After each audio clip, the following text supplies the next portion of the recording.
Akhirnya kita letak imam. Tapi imam pun orang tetap melihat Cina. Wee Seng pun orang nampak macam Melayu kerana UMNO dan PAS yang bantu kan.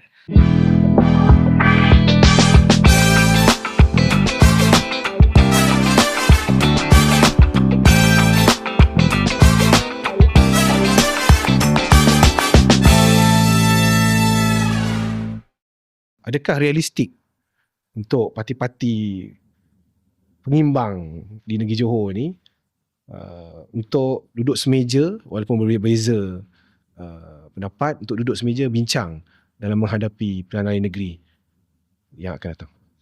Baik. Soalan tu soalan terus terang.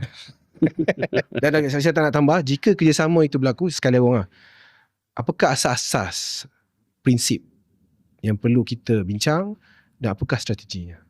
Baik. Kalaulah ianya berlaku kan. Pertamanya ialah kita kena melihat kepada kajian yang saya yakin dan percaya sama ada di peringkat pusat kedua-dua gabungan ini belum ada perbincangan. Kalau kita ada kepentingan untuk kita gabung, terus terang untuk tumbangan kerajaan Barisan Nasional. Pertama sekali memang pada saya kedua-dua parti kena lihat pada kajian. Dan kajian ni ialah sebab apa? Sebab pengundi sasar di peringkat dua-dua gabungan ni ialah dua sasaran yang berbeza. Pakatan Harapan maknanya lebih kepada multiracial. Kalau daripada Perikatan Nasional, dia membentuk sasaran-sasaran pada Malay voters lah. So kena lihat di situ. Adakah akan ada pertembungan ataupun dia saling melengkapi. Yang kedua ialah soal prinsip.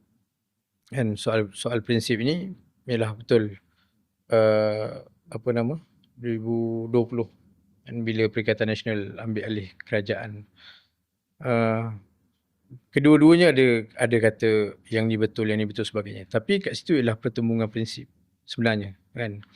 Mengatakan ada kekurangan daripada sudut kepentingan orang Melayu ataupun kaum Bumiputra.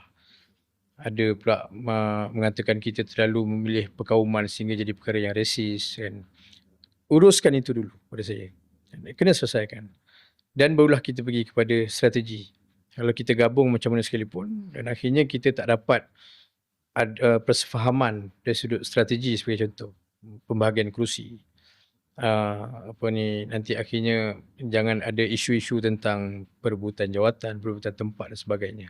So kalau boleh diuruskan itu, barulah rakyat ataupun pengundi di Johor yakin tentang rentas gabungan ini.